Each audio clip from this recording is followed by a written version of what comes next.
I've been around. I've traveled a bit. It's about a year, you know. I don't know. It doesn't seem that long. It seems too. No. I can't keep track of years anymore. They go by so fast. Fred Astaire's secret final dance was kept from the public for years. The Hollywood legend was 80 years old when he showed up on the set in 1979. Nobody expected to see the King of Dance in a cheap sci-fi show. The studio buried the footage, embarrassed by how old and frail he looked. But now it's leaked online, and fans can't believe their eyes. His last steps weren't on a golden stage, and the sad reason he did it will break your heart. Fred Astaire was born Frederick Austerlitz on May 10, 1899, in Omaha, Nebraska. His parents were German-Austrian immigrants. His father, Friedrich Emanuel Austerlitz, came from Linz in Upper Austria and worked at the Storz Brewing Company. His mother, Johanna Geilus, was born in the U.S. but had German roots from East Prussia and Alsace. Their last name was originally Austerlitz, but they changed it to Astaire to avoid connections with the Napoleonic Battle of Austerlitz. Fred's older sister, Adele, was 3 years older and had a natural talent for singing and dancing. Their mother saw something special in her and decided both children should have a future in entertainment. Fred didn't care much for dancing at first, but as he watched Adele practice, he started copying her steps. Before long, he was just as good as she was. Their mother realized he had talent too, so she made a bold decision. In 1905, when Fred was 6, the family moved to New York City so the children could train professionally. They had no connections, little money, and no guarantees. Their father lost his job soon after the move, which made things even harder. Despite this, Fred and Adele enrolled at the Alvieni Master School of the Theater and Academy of Cultural Arts, where they learned dance, acting, and music. Fred also picked up instruments like the piano, accordion, and clarinet, skills that would later make him a more versatile performer. That same year, the siblings debuted in a small theater in Keyport, New Jersey. Their act was called Juvenile Artists Presenting an Electric Musical Toe Dancing Novelty. Fred wore a top hat and tails for one part of the show, then switched to a lobster costume for another. It was an odd mix, but audiences enjoyed it. Soon, they were performing on the vaudeville circuit, traveling across the Midwest, the West, and the South. Their mix of comedy and dance helped them stand out. But there were challenges. Adele hit a growth spurt in her teenage years and grew taller than Fred, making their performances look awkward. Strict child labor laws made things even more complicated. To avoid problems, the family took a 2-year break from show business. When they returned, they were more polished than ever.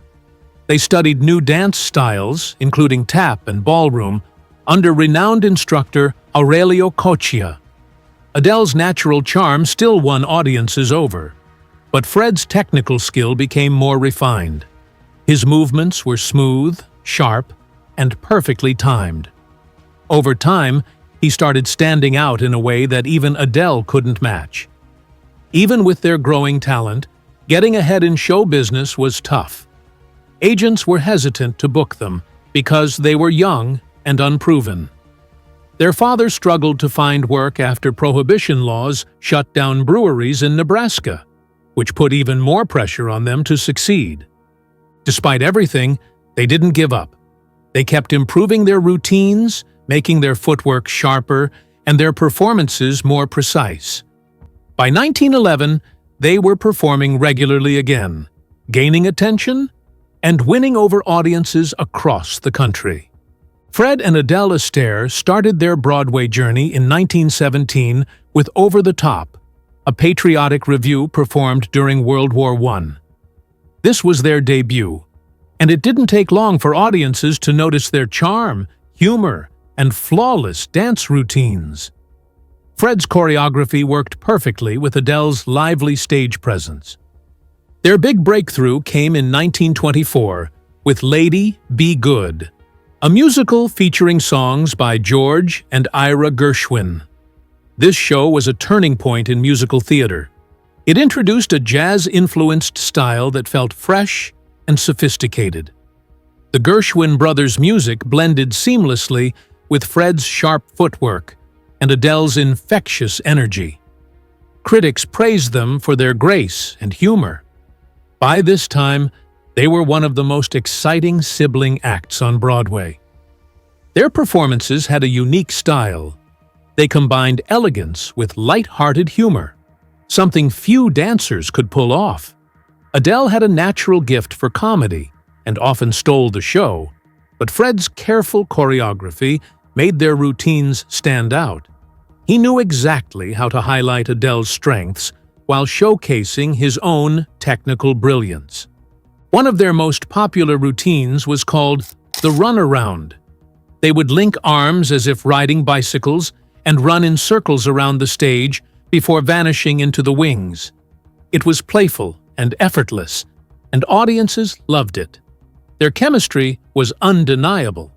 Critics often called them the most graceful and charming young dancers in the world of musical comedy.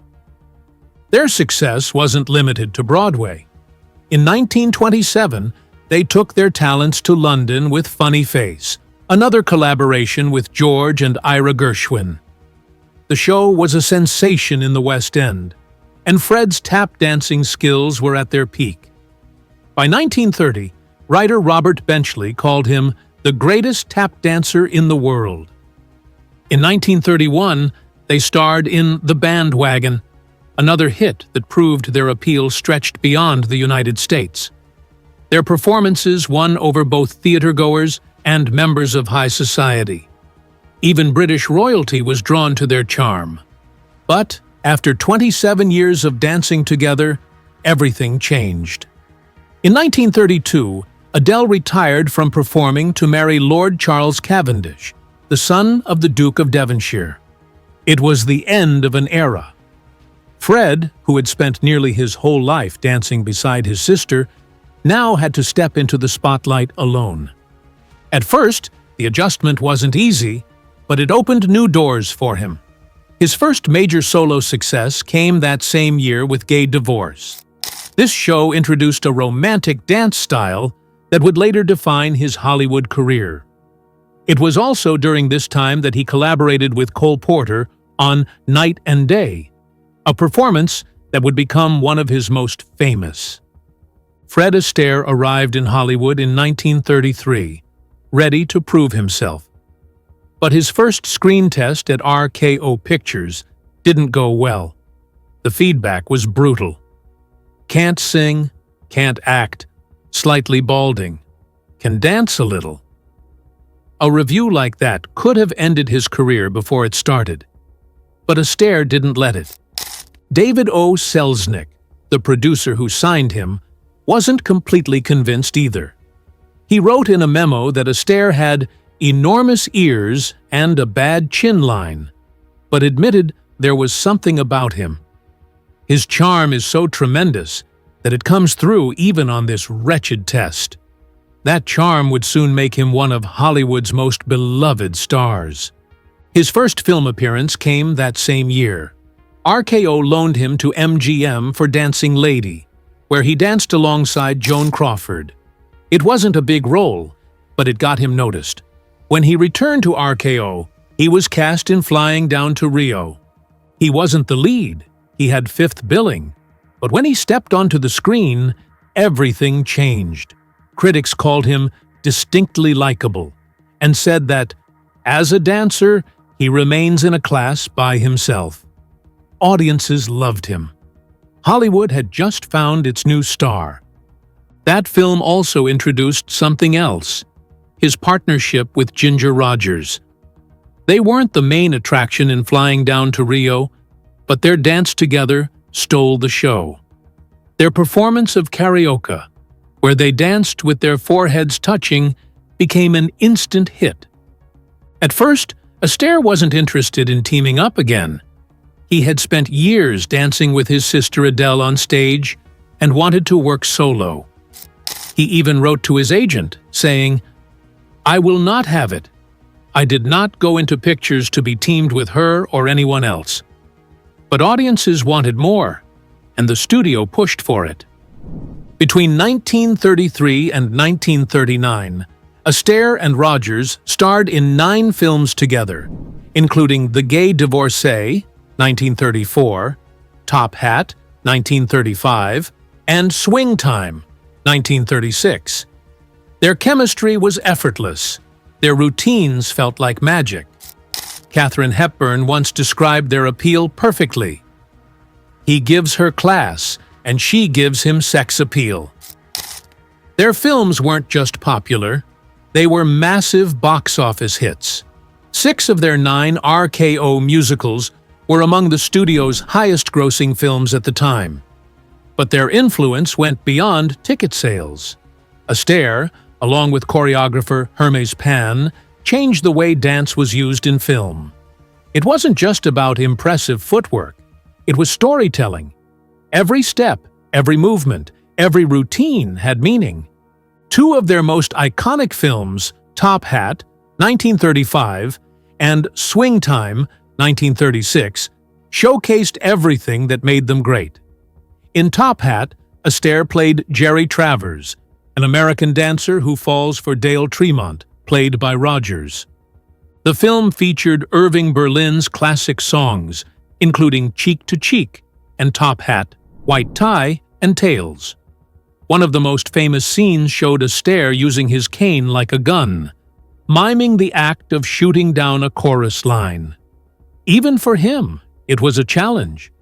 It took multiple takes to get right, even though he usually preferred long, unbroken shots. The film became a huge success. It was the second highest-grossing movie of 1935 and was later recognized by the Library of Congress as culturally significant. Then came Swing Time. Many critics consider it their best film together. It included unforgettable numbers like Pick Yourself Up and Never Gonna Dance. That last routine was one of the most difficult they ever filmed. It took 47 takes to perfect. The precision, the emotion, the sheer effort behind every movement made it one of the most memorable dance sequences in history.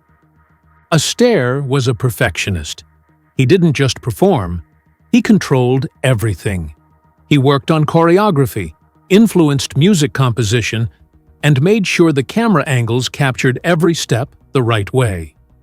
Unlike modern musicals that rely on quick cuts, he believed dance should be filmed in full-body shots, with as few edits as possible. Even his tap sounds had to be flawless. After 1935's Roberta, he started re-recording all his taps in post-production. No one else in Hollywood was doing that. His rehearsals were just as intense. He started preparing months in advance and required 6 extra weeks of rehearsals, practicing from 9 a.m. to 6 p.m. every day. Ginger Rogers once joked about how sore her feet were from endlessly rehearsing in high heels. After his legendary run with Ginger Rogers, Fred Astaire kept dancing and found new partners who could match his style. One of his most memorable collaborations was with Rita Hayworth in You Were Never Lovelier, 1942. The film had all the charm of a classic Hollywood romance, with Astaire playing an American dancer mistaken for a secret admirer of Maria Acuna, played by Hayworth. But what made it truly special was their chemistry. Astaire often called Hayworth his favorite dance partner, praising her natural grace and ability to match his footwork. Rehearsing for the film wasn't always glamorous. They practiced in a room above a funeral parlor and had to stop whenever a procession passed by. It was an unusual setting for 2 of Hollywood's most elegant dancers, but they made it work. When the cameras rolled, their performances looked effortless. Astaire also worked with Judy Garland in Easter Parade, 1948, a film that almost didn't happen for him. Gene Kelly was supposed to star, but injured himself before filming began. With Kelly out, Astaire stepped in. He had retired briefly in 1946, but returned for this project, and it turned out to be a massive success. The film became the highest-grossing musical of 1948, featuring unforgettable numbers like "Steppin' Out with My Baby." On screen, Garland and Astaire were a perfect match. She had a warm, lively energy that balanced his refined style. Behind the scenes, things were more complicated. Garland struggled with personal issues, and the film went through changes in leadership. But despite the challenges, the final product became one of MGM's most beloved musicals. By the mid-1940s, Astaire thought he was ready to leave Hollywood. During the filming of Blue Skies, 1946, he announced his retirement and even chose "Puttin' on the Ritz" as his farewell number. But retirement didn't last long. 2 years later, Easter Parade pulled him back, and over the next decade, he starred in some of his most celebrated films. One of them was The Bandwagon, 1953, directed by Vincente Minnelli. Astaire played Tony Hunter, a fading star trying to reinvent himself. It was a fitting role for him at the time. Hollywood was changing, and Astaire had to prove he could still shine. The film featured one of his most iconic performances, Dancing in the Dark, a duet with Sid Charisse in Central Park. Even at 54, Astaire moved with the same grace and precision that had made him a star decades earlier. Then came Funny Face, 1957, where he danced alongside Audrey Hepburn. The film blended fashion, romance, and Parisian charm. Astaire played a photographer who turns Hepburn's character into a model. Their age difference was noticeable, but their chemistry worked. The choreography was designed to complement Hepburn's delicate style, while still allowing Astaire to lead. Numbers like "Let's Kiss and Make Up" proved that he could evolve with the times. His performances in these films weren't just comebacks, they were reinventions. He was proving that no matter how much Hollywood changed, he would always find a way to stay relevant. Beyond the silver screen, Astaire wanted to share his love for dance in a new way. In 1947, he co-founded Fred Astaire Dance Studios in New York City with Charles Casanave Sr., a retired motion picture executive. The goal was to bring professional dance instruction to the public. The studio was an immediate success, and soon it expanded into a global franchise. Today, there are over 250 locations worldwide. Astaire personally helped design the studio's programs, making sure they met his high standards.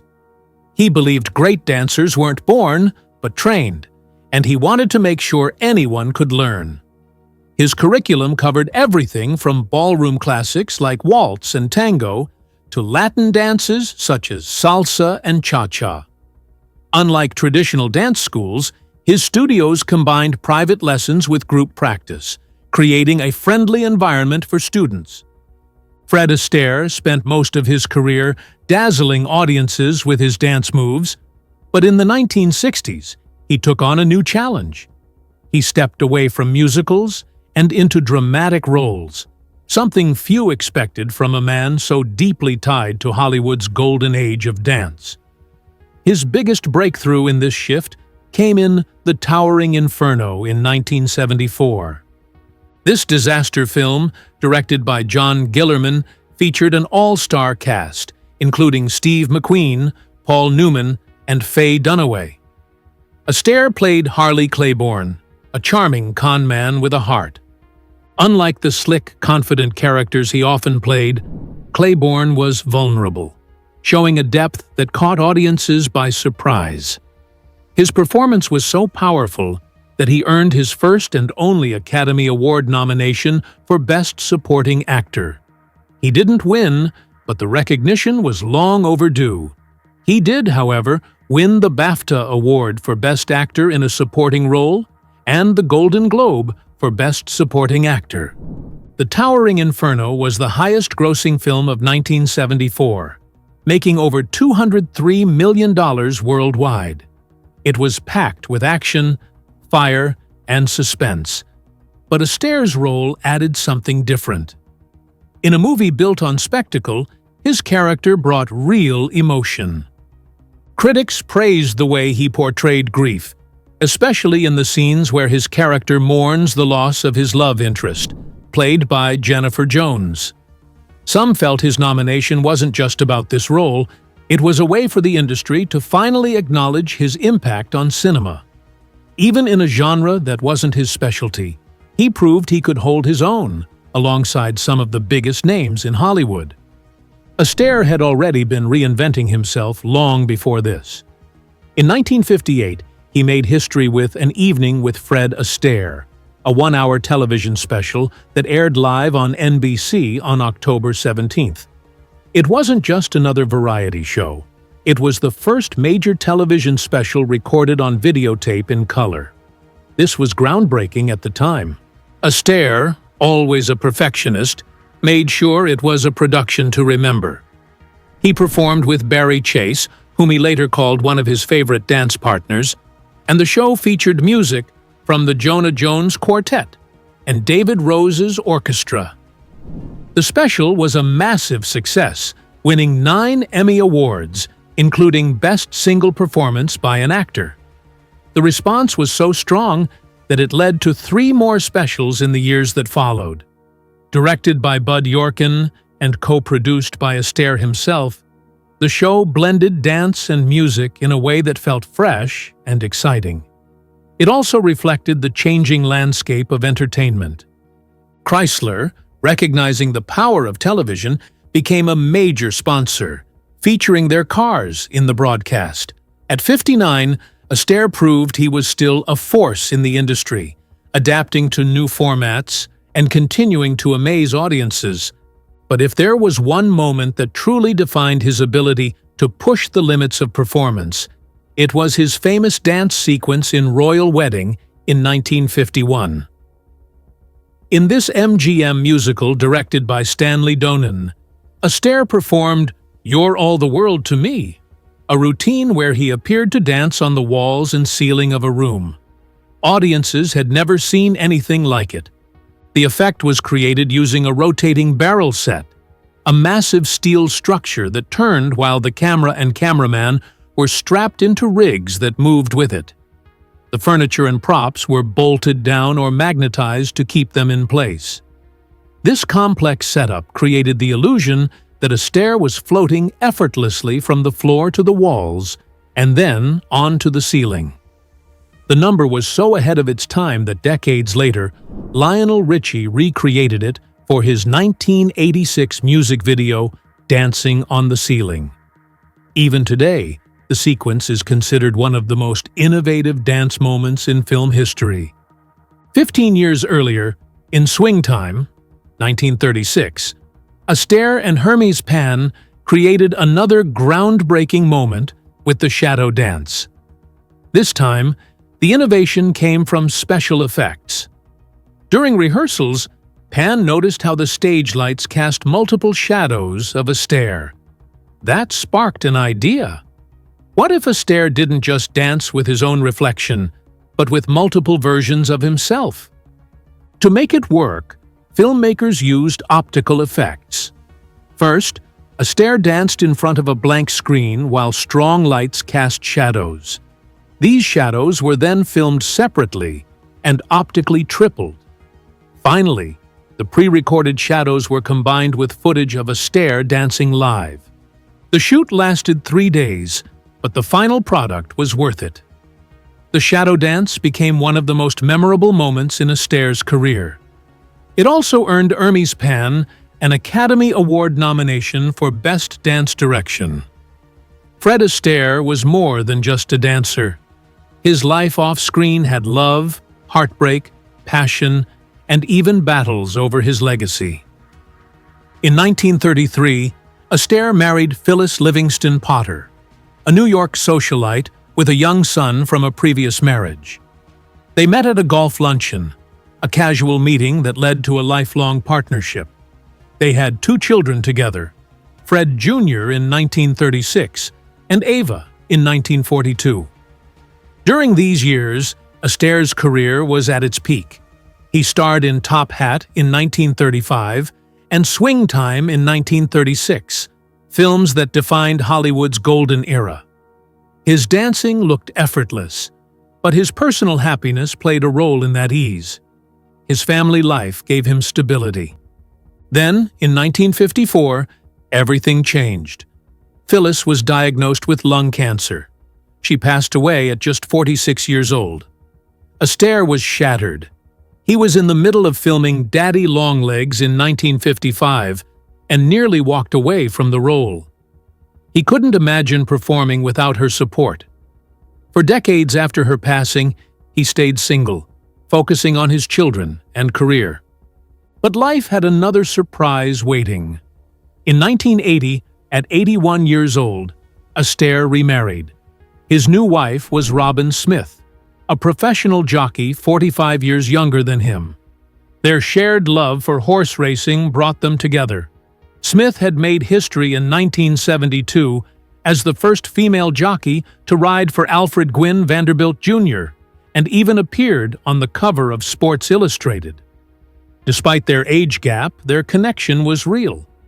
They stayed together until Astaire's passing in 1987.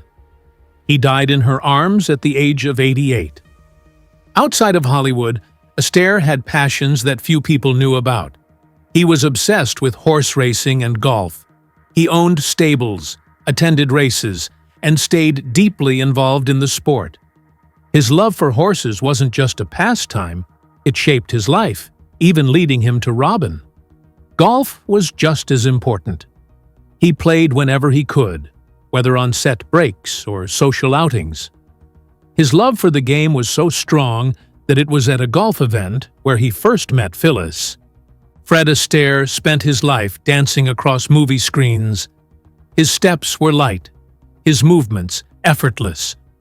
For decades, he set the standard for grace in Hollywood. But when he made his final on-screen dance appearance, it wasn't in a classic musical. It was on Battlestar Galactica, a science fiction TV show set in space. The episode, The Man with 9 Lives, aired on January 28, 1979. Astaire was 80 years old. He played Captain Dimitri Chameleon, a smooth-talking conman pretending to be Starbuck's long-lost father. It was a surprising role for a man known for elegance, yet he fit right in. Even in a futuristic setting, he brought a touch of old Hollywood charm. Astaire didn't seek out the role for himself. His grandchildren loved Battlestar Galactica and often talked about it. Their excitement made him curious. Instead of just watching with them, he called producer Donald P. Belisario to ask if there was a part for him. Belisario was stunned.